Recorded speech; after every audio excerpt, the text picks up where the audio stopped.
ಎಲ್ಲರಿಗೂ ನಮಸ್ಕಾರ ರೀ. ಹೆಂಗದಿರಿ? ನಾನು ಶ್ವೇತಾ. ಜಗತ್ನ್ಯಾಗ ನಡೆದಿರೋ ಸುದ್ದಿನ ನಮ್ಮ ಉತ್ತರ ಕರ್ನಾಟಕ ಭಾಷಾದಾಗ ಹೇಳಕ್ ಬಂದೀನಿ. ಮಸ್ತ್ ಚಾ ಕುಡ್ಕೋತ ಖಡಕ್ ಮಿರ್ಚಿ ಮಡ್ಡಕ್ಕಿ ನೋಡ್ರಿ. ಎಲ್ಲಾ ಭಾರತೀಯರಿಗೂ ದೇಶ ಪ್ರೇಮಿಗಳಿಗೂ ಸ್ವಾತಂತ್ರ್ಯ ದಿನಾಚರಣೆ ಶುಭಾಶಯಗಳು. ನೋಡೋಣ, ಎಲ್ಲರೂ ಒಂದ್ಸಲ ಭಾರತ್ ಮಾತಾ ಕಿ ಜೈ ಅಂತ ಹೇಳಿ ಕಮೆಂಟ್ ಮಾಡ್ರಲ್ಲ. ಕಮೆಂಟ್ ಮಾಡಿದ್ರೆ ಒಂದಿಷ್ಟು ಮಂದಿ ಮಾಡಿರೋದಿಲ್ಲ ನೋಡ್ರಪ್ಪ. ಕಮೆಂಟ್ ಮಾಡಿದ ಕೂಡಲೇ ಏನಾಗ್ತದ ಅಂತ ಹೇಳಿ ಸುಮ್ಮನೆ ಕುಂತಿರ್ತಾರ. ಹೋಗ್ಲಿ ಬಿಡ್ರಿ, ಅಂಥವ್ರಿಗೆ ನಾ ಏನು ಜಾಸ್ತಿ ಹೇಳಲಿಕ್ ಹೋಗುದಿಲ್ಲ. ಆದ್ರ ಅಂತೂ ಇಂತೂ 79ನೇ ಸ್ವಾತಂತ್ರ್ಯ ದಿನಾಚರಣೆ ಜೋರಾಗೆ ನಡೀತಂತೀನಿ. ಅಬ್ಬಬ್ಬಾ, ಆ ಕೆಂಪು ಕೋಟೆಗೆ ಮೋದಿಯವ್ರ ಎಂಟ್ರಿಯನ್ನ ನೋಡ್ಬೇಕಾಗಿತ್ತು. ಯಾಹಾ, ಅದ್ ಏನ್ ಚಂದ ಅಂತೀರಿ ನೀವು.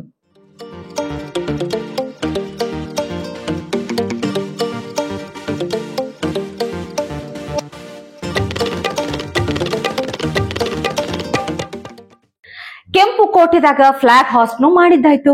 ಆಮೇಲೆ ಶುರು ಆಯ್ತು ನೋಡ್ರಿ ಮೋದಿ ಅವರ ಭಾಷಣದ ಅಬ್ಬರ. ಮೋದಿಜಿ ಭಾಷಣ ಕೇಳಿ ಪಾಕಿಸ್ತಾನ ನಡುಗಿ ಹೋಯ್ತು. ಅಮೆರಿಕ ಅಂತೂ ಬೆಚ್ಚಿ ಬಿತ್ತು.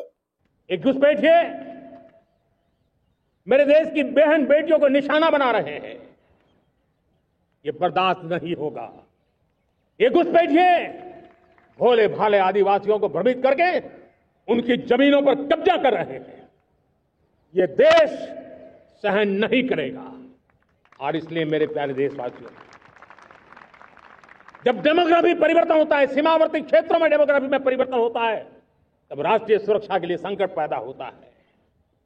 देश की एकता, अखंडितता और प्रगति के लिए ये संकट पैदा, सामाजिक तनाव के बीज बो देता है। और कोई देश अपना देश घुसपैठियों के हवाले नहीं कर सकता है। दुनिया का कोई देश नहीं कर सकता है। तो हम भारत को कैसे कर सकते हैं? हमारे पूर्वजों ने त्याग और बलिदान से आजादी पाई है, हमें स्वतंत्र भारत दिया है।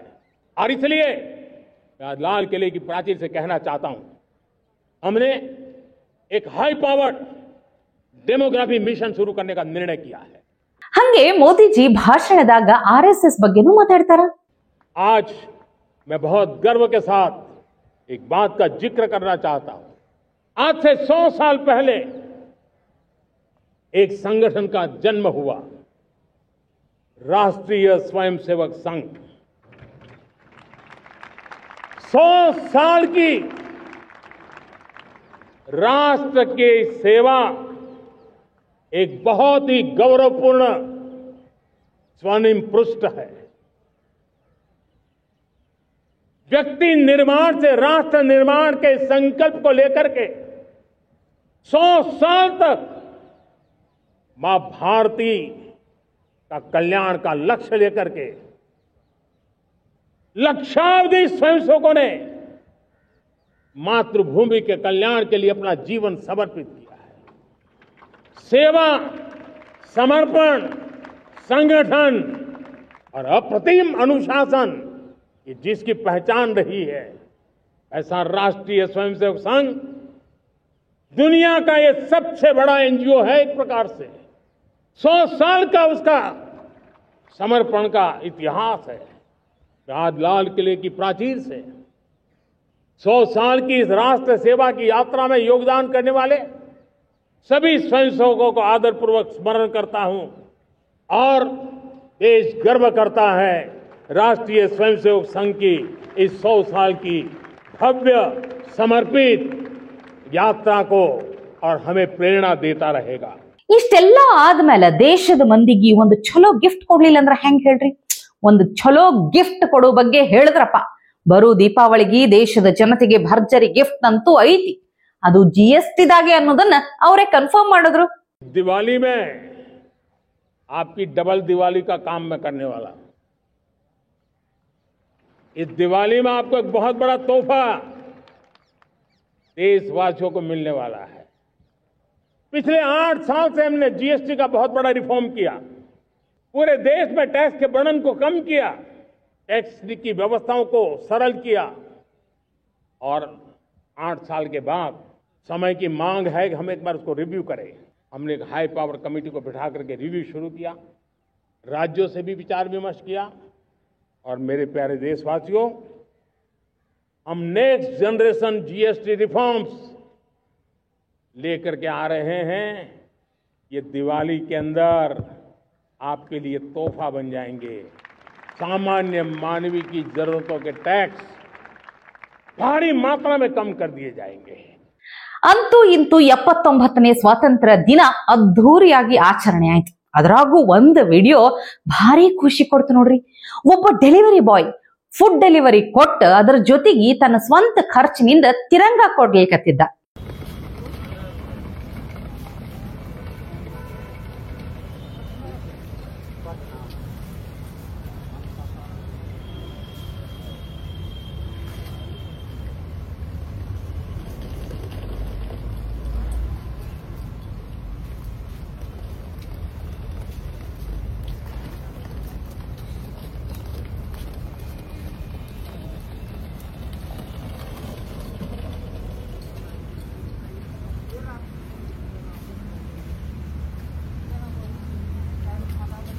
ಇಂಥ ದೇಶ ಪ್ರೇಮಿಗಳು ಇರೋದ್ರಿಂದನೇ ನೋಡ್ರಪ್ಪ ನಮ್ಮ ದೇಶದಾಗ ಕಾಲ ಕಾಲಕ್ಕ ಮಳಿ ಬೆಳಿ ಚಲೋ ಆಗ್ಲಿಕತ್ತಿದ್ದು. ಯಾವುದಕ್ಕೂ ಅಣ್ಣ ನಿಮಗ ನಮ್ ಟಿವಿ ವಿಕ್ರಮ ಕಡೆಯಿಂದ ಒಂದು ಬಿಗ್ ಸಲ್ಯೂಟ್. ಒಂದ್ ಕಡೆ ಖುಷಿ ಖುಷಿಯಾಗಿ ಸ್ವಾತಂತ್ರ್ಯ ದಿನಾಚರಣೆ ನಡಿಲಿಕತ್ತಿದ್ರ ನಮ್ಮ ರಾಹುಲ್ ಗಾಂಧಿ ಅವರು ಅಪೋಸಿಷನ್ ಲೀಡರ್ ಆಗಿ ಕೆಂಪು ಕೋಟೆಗೆ ಹೋಗ್ಲೇ ಇಲ್ಲ. ಮೋಸ್ಟ್ಲಿ PM ಆದ್ಮೇಲೆ ಹೋಗ್ಬೇಕು ಅಂತ ಹೇಳಿ ಶಪಥ ಏನಾದ್ರು ಮಾಡಿರಬಹುದು ಅನಿಸ್ತತಿ. ಹಂಗಾದ್ರ ಅವ್ರು ಹೋದಂಗ ಬಿಡ್ರಿ. ಈ ಸ್ವಾತಂತ್ರ್ಯ ದಿನಾಚರಣೆನ ಎಲ್ಲರೇ ಆಚರಿಸ್ಲಿ ಬಿಡ್ರಿ, ಯಾರು ಬೇಡ ಅಂದ್ರ ಆ ಸ್ವಾತಂತ್ರ್ಯ ಅವರಿಗೆ ಖಂಡಿತ ಐತಿ. ಆದ್ರ ರಾಷ್ಟ್ರೀಯ ಗೀತೆ ಹಾಡೋ ಮುಂದ ಅದ್ಯಾಕೋ ರಾಹುಲ್ ಗಾಂಧಿ ಅವರು ಒಂಥರ ಆಡ್ಲಿಕತ್ತಿದ್ರಪ್ಪ. ನೋಡ್ರಿ ನೀವೇ ಬೇಕಾದ್ರ.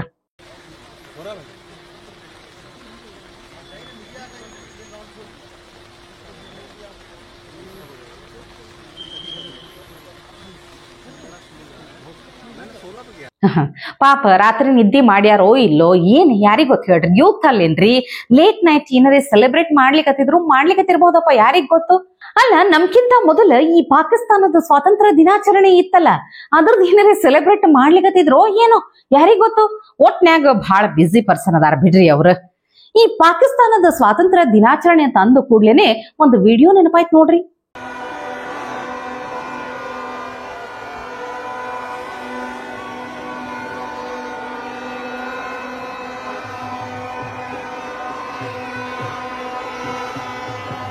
ಇದು ಮತ್ತೆ ಪಾಕಿಸ್ತಾನ ಅಂತ ತಿಳ್ಕೊಂಡ್ರೆ ನೀವು? ಅಲ್ರಿ ಇದು ಬ್ರಿಟನ್ ಇನ್ ಮ್ಯಾಂಚೆಸ್ಟರ್.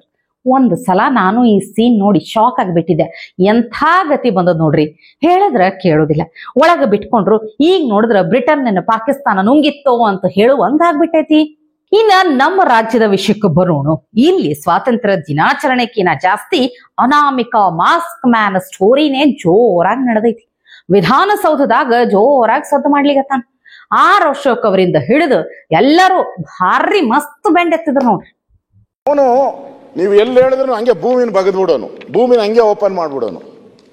ಏನ್ ಪರಮೇಶ್ವರ್ 20 ಅಡಿ ಆಳದಾಗ ಯಾವನಾನ ಎಣ ಉಣ್ತಾನ? ಕಾಮನ್ ಸೆನ್ಸ್ ಬೇಡ ಪೊಲೀಸವ್ರಿಗೆ? 20 ಫೀಟ್. ಅದು ಮಂಗಳೂರಲ್ಲಿ, ನಮ್ಮಲ್ಲಾದ್ರೂ ಪರವಾಗಿಲ್ಲ. ಮಂಗಳೂರವರೆಲ್ಲ ಇಟ್ಕೆ ಮಾಡ್ತಾರ, ನರ್ಜು ಗಲ್ಲು ಬಹಳ ಗಟ್ಟಿ ಇಟ್ಕೆ ಮಾಡ್ತಾರ ಅಲ್ಲೆಲ್ಲ. ಲ್ಯಾಟ್ರೇಟ್, ಕೆಂಪ್ಕಲ್ಲು. ನಮ್ಮಲ್ಲಿ ನಾವು ಅಗಿಯೋದು DK ಶಿವಕುಮಾರ್ 3 ಅಡಿ ಅಗಲ 6 ಅಡಿ ಉದ್ದ, ಅಲ್ಲ ಡೆಪ್ತ್ 6 ಅಡಿ. ಆ 6 ಅಡಿನ ಅಗಿಬೇಕಾದ್ರೆ ಎತ್ತಕ್ಕಾಗಲ್ಲ ಮಣ್ಣು, ಚೆನ್ಕೆ ತಗೊಂಡು ಹಿಂಗೆ ಎತ್ತಕ್ಕಾಗಲ್ಲ. ನಾವು ಒಳಗಡೆ ಇನ್ನ 2 ಇಟ್ಕೊಂಡು ಬಾಂಡ್ಲಿಯಲ್ಲಿ ಮಕರಿಯಲ್ಲಿ ತುಂಬಿ ಆಚೆ ಹಾಕ್ತೀರಿ. ಇವನೊಬ್ಬ ಸೂಪರ್ ಮ್ಯಾನ್, ಸ್ಪೈಡರ್ ಮ್ಯಾನ್ ಒಬ್ಬರೇ ಮಾಡ್ದ. ಇವ್ ಬೇತಾಳ ಪಿಕ್ಚರ್ ನಾವು ನೋಡ್ತಾ ಇದ್ರಿ, ಬೇತಾಳ ಕಥೆಗಳು. ನಾವು ದಿನ ಚಂದಮಾಮ ಹಿಂದೆ ನಮ್ಮ ಕಾಲದಲ್ಲಿ ಬರ್ತಾ ಇತ್ತು, ಈಗಿಲ್ಲ, ಓದ್ತಾ ಇಲ್ಲ. ವಿಕ್ರಮ್ ಬೇತಾಳ. ವಿಕ್ರಮ್ ಬೇತಾಳ. ಅವನು ಎಣಾನ ಹಾಕೊಂಡು ಹೋಗೋನಲ್ಲ ಹೆಗಲ ಮೇಲೆ ಎತ್ಕೊಂಡು, ಹಂಗೆ ಇವನು ಎಣಾಣ ಹಾಕೊಂಡು ಕಾಡ್ಗೆ ಹೋಗ್ಬಿಡೋನು. ಇವನ್ಗೆ ಯಾವ ಪ್ರಾಣಿನೂ ಕಚ್ಚಲ್ಲ, ಯಾವ ಚಿರತೆನೂ ಬರಲ್ಲ. ಇಲ್ಲಿ ದಿನ ಅವರೆಲ್ಲ ಹೇಳ್ತಾ ಇದ್ರು, ಚಿರತೆ ಬಂತು, ಹುಲಿ ಬಂತು, ಹಾಲು ಏನೋ ಇವು ಆನೆ ಬಂತು ಅಂತ ಹೇಳ್ತಾ ಇದ್ ನಮ್ಮ ಪೂಂಜ. ಇವನಿಗೆ ಆನೆನೂ ಹಿಡಿಯಲ್ಲ, ಚಿರತೆನೂ ಹಿಡಿಯಲ್ಲ, ಏನೂ ಇಲ್ಲ ಇವನಿಗೆ.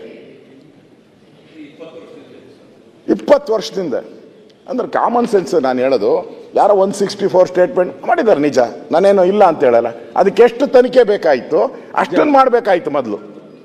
ಇಂಟ್ರೆಸ್ಟಿಂಗ್ ವಿಷಯ ಏನಂದ್ರ, ಇದರ ಹಿಂದೆ ಷಡ್ಯಂತ್ರ ಅದ ಅನ್ನೋದನ್ನ ಕಾಂಗ್ರೆಸ್ ನಾಯಕರು ಸಹಿತ ಒಪ್ಕೊಳ್ಳಿಕತ್ತಾರ. ಬಹಳ ದಿನ ಆದ್ಮೇಲೆ ಸದನದಾಗ ಒಂದು ಭಾರಿ ಚಲೋ ಡಿಬೇಟ್ ನೋಡ್ಲಿಕ್ಕೆ ಸಿಕ್ತ ನೋಡ್ರಪ್ಪ. ಎಲ್ಲಾರು ರಾಜಕೀಯನ ಬದಿಗಿಟ್ಟ ಸೈಡ್ಗಿಟ್ಟು ಮಾತಾಡೋದನ್ನ ನೋಡಿ ಬಹಳ ಹಿಗ್ಗಾಯ್ತು. ದಿನೇಶ್ ಗುಂಡೂರಾವ್ ಅವರು ಮೊದಲ ಸದನದ ಹೊರಗ ಇದರ ಹಿಂದೆ ಷಡ್ಯಂತ್ರ ಇರುವುದರ ಬಗ್ಗೆ ತನಿಖೆ ಆಗಬೇಕು ಅಂತ ಹೇಳಿದ್ರು. ಒಳಗ ಡಿ.ಕೆ. ಶಿವಕುಮಾರ್ ಅವರಂತೂ ಭಾರಿ ಅಂದ್ರೆ ಭಾರಿ ಅದ್ಭುತವಾಗಿ ಮಾತಾಡಿದ್ರು. ಅವರ ಭಾವನೆ, ಅರ್ಥ, ನೋವು, ಧರ್ಮಸ್ಥಳದ ವಿಚಾರ ನಮ್ಗೂ ಅವ್ರೇನು ಹೇಳ್ತಿರಲ್ಲ, ಇಂಥ ಡಿ.ಕೆ. ಶಿವಕುಮಾರ್ 100 ಜನ ಇದ್ದಾರೆ ಅಂತ. I believe in it. ಮಾತು ಬಿಡದ ಮಂಜುನಾಥ, ಕಾಸು ಬಿಡದ ತಿಮ್ಮಪ್ಪ, ಅದ್ರಲ್ಲಿ ನಂಗೆ ನಂಬಿಕೆ ಇರೋನು. ಆ ಧರ್ಮಸ್ಥಳದ ಬಗ್ಗೆನೂ ನಂಬಿಕೆ ಇರೋನು, ಆ ದೇವಸ್ಥಾನ ಬಗ್ಗೆ ನಂಬಿಕೆ ಇರೋನು, ಧರ್ಮಾಧಿಕಾರಿ ಬಗ್ಗೆ ನಂಬಿಕೆ ಇರೋನು. ಅವರ ಆಚಾರ ವಿಚಾರ ಎಲ್ಲ ಕೂಡ ನಮಗೂ ಅರಿವಿದೆ, ನಮಗೂ ಗೊತ್ತಿದೆ. ಬಟ್ ಪರಿಸ್ಥಿತಿ ಏನಿದೆ ಅಂತ ಹೋಮ್ ಮಿನಿಸ್ಟರ್ ಹೇಳ್ತಾರೆ. ನಾನು because is the home minister, he has gone very deeply. We know this subject. But what made us happen? ಯಾಕೆ ಇದಾಯ್ತು? ನಿಮ್ಗಿನ್ನ ಜಾಸ್ತಿ ಇಲ್ಲಿ ನಾವು ಮಾತಾಡೋ 4 ಜನ ಅಲ್ಲ, ಲಕ್ಷಾಂತರ ಜನ ಭಕ್ತಾದಿಗಳು ಇವತ್ತು ಇಡೀ ದೇಶದಲ್ಲೇನೆ ಎಲ್ಲೂ ಅನ್ನದಾಸೋಹ ಪ್ರಾರಂಭ ಮಾಡದೇ ಇದ್ದಾಗ ಅಲ್ಲಿ ಒಂದು ಪರಂಪರೆ ಪ್ರಾರಂಭ ಮಾಡಿದ್ದು ಕೂಡ ನಮ್ಗೆ ಅರಿವಿದೆ. ಯಾಕೆ ಹಿಂಗ್ ಆಗ್ತಾ ಇದೆ ಅಂತ ಕೂಡ ನೀವು don't link it to a political angle. Congress high command why Congress will involve? ಯಾವನೊಬ್ಬ ಬಂದು ಅಲ್ಲಿ ಇರೋಂತ ಇಂಟರ್ನಲ್ ಪ್ರಾಬ್ಲಮ್ ಅಂತ ಬಂದು ಮಾಡಿ ಅವ್ನು ಯಾವನೊಬ್ಬ ಬಂದು ಮಾಡಿದ್ದಾನೆ. ಡೆಫಿನೆಟ್ಲಿ ನಿಮ್ಗಿನ್ನ ಜಾಸ್ತಿ ನಮ್ಮ ಪಾರ್ಟಿಲೇ ಕೂಡ, ಇನ್ಕ್ಲೂಡಿಂಗ್ ಶಿವಲಿಂಗೇಗೌಡರು ಇರ್ಬೋದು, ನಮ್ಮ ರೈ ಇರ್ಬೋದು, ಇವರೆಲ್ಲ ಸೇರ್ಕೊಂಡು ನಮ್ಮ ಪೊಲಿಟಿಕಲ್ ಪಾರ್ಟಿಲೂ ಕೂಡ CLP ಮೀಟಿಂಗ್ ಅಲ್ಲಿ we are very firm that ಆ ಧರ್ಮಸ್ಥಳದ ಗೌರವ ಏನಿದೆ, ಧಾರ್ಮಿಕವಾದಂತ ಗೌರವ, ಯಾಕೆಂದ್ರೆ ಭಕ್ತನಿಗೂ ಭಗವಂತನಿಗೂ ಇರುವಂತ ಸಂಬಂಧದಲ್ಲಿ ಯಾವ ಸಂದರ್ಭ ಕೂಡ ನಾಶ ಆಗಬಾರ್ದು. ಅವ್ರು ಮೊದಲಿಂದ ಕೂಡ ಕಾಪಾಡ್ಕೊಂಡು ಬಂದಿದ್ದಾರೆ. ಅವ್ರು ಮಾಡ್ತಾ ಇರೋಂಥ ಸೋಷಿಯಲ್ ಸರ್ವಿಸ್, ಅವ್ರು ಮಾಡ್ತಾ ಇರೋಂಥ ಧಾರ್ಮಿಕ ವಿಧಾನ, ಅದ್ರ ಬಗ್ಗೆ ಯಾರಿಗೂ ಅನುಮಾನನೂ ಇಲ್ಲ. We support Karnataka Congress government is committed to stand by their philosophical work and ಧಾರ್ಮಿಕವಾದಂತ ವರ್ಕ್ಗೆ ರಕ್ಷಣೆ ಕೊಡಲಿಕ್ಕೆ ನಾವು ಬದ್ಧವಾಗಿದ್ದೀವಿ. ಡಿ.ಕೆ. ಶಿವಕುಮಾರ್ ಅವ್ರ ಮಾತು ಕೇಳಿ ಸಿಕ್ಕಾಪಟ್ಟೆ ಖುಷಿ ಆಯ್ತು ನೋಡ್ರಿ. ಡಿ.ಕೆ. ಶಿವಕುಮಾರ್ ಅವರೇ ಪಕ್ಷ ಯಾವುದರ ಇರ್ಲ್ರಪ್ಪ, ನೀವೊಬ್ಬ ಹಿಂದೂ ಅದಿರಿ, ಸನಾತನಿ ಅದಿರಿ ಅನ್ನೋದನ್ನ ಪ್ರೂವ್ ಮಾಡಿಬಿಟ್ರಿ. ಈ ವಿಷಯದಾಗ ನಿಮಗ 100ಕ್ಕೆ 100 ಮಾರ್ಕ್ಸ್ ಫಿಕ್ಸ್ ಅಂತ ತಿಳ್ಕೊರಿ ನೀವು. ಒಟ್ಟಿನ್ಯಾಗ ನಾವು ಕೇಳೋದಿಷ್ಟೇ ನೋಡ್ರಿ, SIT ಮಾಡ್ಬೇಕಿತ್ತು, ಮಾಡದ್ರಿ. ತೆಗ್ಗು ತೋಡಬೇಕಂತ ಹೇಳ್ದಂಗ ತೆಗ್ಗುನು ತೋಡಿದ್ದಾಯ್ತು. ಈಗ ಇನ್ ಮ್ಯಾಲ ಆ ಅನಾಮಿಕಂದು ಇನ್ವೆಸ್ಟಿಗೇಷನ್ ಮಾಡ್ಬೇಕನ್ಸ್ತದ. ನಮ್ ಪ್ರಕಾರ ಪೊಲೀಸರೇನ್ ಕಮ್ಮಿ ಇಲ್ಲ ಬಿಡ್ರಿ. ಆಲ್ರೆಡಿ ಅವನ ಜಾಡ್ ಹಿಡ್ದಾರ, ಅವನ್ ಕಂಪ್ಲೀಟ್ ಹಿಸ್ಟ್ರಿನ ತಕೊಂಡಿರ್ತಾರ ಅವ್ರ ಗ್ಯಾರಂಟಿ. ಡಿ.ಕೆ. ಶಿವಕುಮಾರ್ ಅವರು ಸೋಮವಾರ ಗೃಹ ಸಚಿವರು ಮಾತಾಡ್ತಾರಂತ ಬೇರೆ ಹೇಳ್ಯಾರ. ಸೊ ಸೋಮವಾರ ಏನೋ ಒಂದು ದೊಡ್ಡ ಘಟನೆ ಅಂತೂ ನಡೀತೈತೆ ಅಂತ ಅನ್ಸ್ಲಿಕ್ಕತ್ತದ. ಬರ್ಲ್ರಿ, ಎಲ್ಲಾ ಷಡ್ಯಂತ್ರಗಳು ಹೊರಗೆ ಬರ್ಲಿ ಅನ್ನುವಂಥ ನಿರೀಕ್ಷೆನೂ ಅದ ನೋಡ್ರಿ.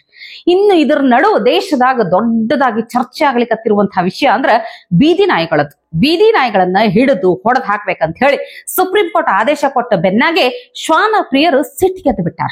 ಒಂದಿಷ್ಟು ಮಂದಿ ಅಂತೂ ಭಯಂಕರ ಎಮೋಷನಲ್ ಆಗಿದ್ದನ್ನು ನೋಡಿ ನನಗೂ ಹಳ್ಳ ಅನಿಸ್ತ್ರಪ್ಪ. अगर मेरे बच्चों को उठा लिया इन लोगों ने ऐसे तो मैं मर जाऊंगी। नहीं होगा, इतनी माल रखी मैंने डॉक्टर करने के लिए कर रहे हैं। ये सब इसलिए कर रहे हैं कि हम लोग पानी खो जाएंगे और हम लोग कुछ ऐसा कर हमने नहीं कोई ले गए हैं, कोई जवाब नहीं दे रहे, किसी को अंदर जाने नहीं दे रहे, कोई स्पेसिफिकेशन नहीं है, कोई क्लैरिफिकेशन नहीं है। यहाँ बच्चे रो रहे हैं, अंदर कंडीशन इतनी खराब है। ಕಡಿದಾಗಿ ಒಂದು ಇಂಟ್ರೆಸ್ಟಿಂಗ್ ಕೇಸ್ ತಂದಿನಿ. ಗಂಡ ಹೆಂಡತಿ ಜಗಳ ಆಗಿ ಡಿವೋರ್ಸ್ ಅಂತ ಹೇಳಿ ಕೋರ್ಟಿಗೆ ಹೋಗ್ತಾರ ನೋಡ್ರಿ. ಗಂಡನ ಸ್ಯಾಲ್ರಿ ಪಾಪ 24,000 ರೂಪಾಯಿ ಐತಿ ಅಂತ, ಹೆಂಡತಿದು 33,000 ರೂಪಾಯಿ ಐತಿ ಅಂತ ಸ್ಯಾಲ್ರಿ. ಕೋರ್ಟ್ ಅದ್ರಾಗೂ 10,000 ರೂಪಾಯಿನ ಹೆಂಡತಿಗೆ ಕೊಡಬೇಕು ಅಂತ ಹೇಳಿ ಆದೇಶ ಕೊಟ್ಟಿತ್ತು. ಆಯ್ತು ಹೋಲ್ ಬಿಡು ಅಂತಂದ್ರ ಮಜಾ ಏನಂದ್ರ ಹೆಂಡತಿಗೆ ಅದು ಸಾಕಾಗುದಿಲ್ಲ ಅಂತ. ಹೆಂಗ್ ಸಾಕಾಗ್ತದ ಬಿಡ್ರಿ, ಆಕಿಗೆ ತಿಂಗಳಿಗೆ 1 ಲಕ್ಷ ರೊಕ್ಕ ಬೇಕಂತ. ಹೆಂಗದ ನೋಡ್ರಿ. ಅಲ್ಲ, ಇಬ್ಬರದು ಸ್ಯಾಲ್ರಿ ಕೂಡಿದ್ರೇನೆ ಅಷ್ಟ ಹಾಕುದಿಲ್ಲ. ಪಾಪ ಗಂಡಂದ 5 ತಿಂಗಳ ಸ್ಯಾಲ್ರಿ ಕೂಡಿದ್ರ ಒಂದೇ ತಿಂಗಳದ್ದು ಸಂಬಳ ಆಗ್ತೈತಿ ವಿಕ್ಕಿ ಕೊಡ್ಬೇಕಂದ್ರ. ಹೆಂಗಂತೀನಿ ಹಿಂಗಾದ್ರ? ಸದ್ಯಕ್ಕ ಪುಣ್ಯಕ್ಕ ಜಡ್ಜ್ ಅವರು ಇದನ್ನ ಒಪ್ಕೊಳ್ಳಿಲ್ಲ. Maintenance of rupees 10,000 is granted, my lords. I have sought for 40,000 maintenance, my lords. You sought for 40,000, my lords. 40,000. Please, my lords. 10,000 is granted. Please, my lords. What is the income of the husband? My lords, Yours? he has stated in the assets and liabilities, my lords, he is earning only about the rupees of 24,000. So what is the reason now for two? And husband's income is 24,000. Please, my You lords. claim it to be 1 lakh. Your income is 33,162. Please, Why ma'am. should the husband give you maintenance now? RPFC number 216 of 2024. RPFC number 216 of 2024. The order dated so and so is the RPSC is partly allowed, and the wife is not entitled for maintenance from 24/8/2022, and the husband is liable to pay the maintenance at 10,000 for a period of 9 months, that is 90,000. Accordingly, the petitions are ordered. ಇವತ್ತಿಗೆ ಸುದ್ದಿ ಸಾಕಲ್ಲ, ನಾಳೆ ಇಂಥವೇ ಮತ್ತೊಂದಷ್ಟು ಸುದ್ದಿ ತರ್ತೀನಿ. ಚಹಾ ಇಟ್ಕೊಂಡು ಮಿರ್ಚಿ ಮಂಡಕ್ಕಿ ನೋಡ್ಲಿಕ್ಕೆ ಕಾಯ್ಕೊಂಡಿರ್ರಿ. ಟಿವಿ ವಿಕ್ರಮ, ದೇಶ ನಿಮ್ಮ ಕೈಯಲ್ಲಿ. ಈ ಕಾರ್ಯಕ್ರಮ ನಿಮಗೆ ಇಷ್ಟ ಆಗಿದ್ದಲ್ಲಿ ಲೈಕ್, ಶೇರ್ ಹಾಗೂ ಕಮೆಂಟ್ ಮಾಡಿ.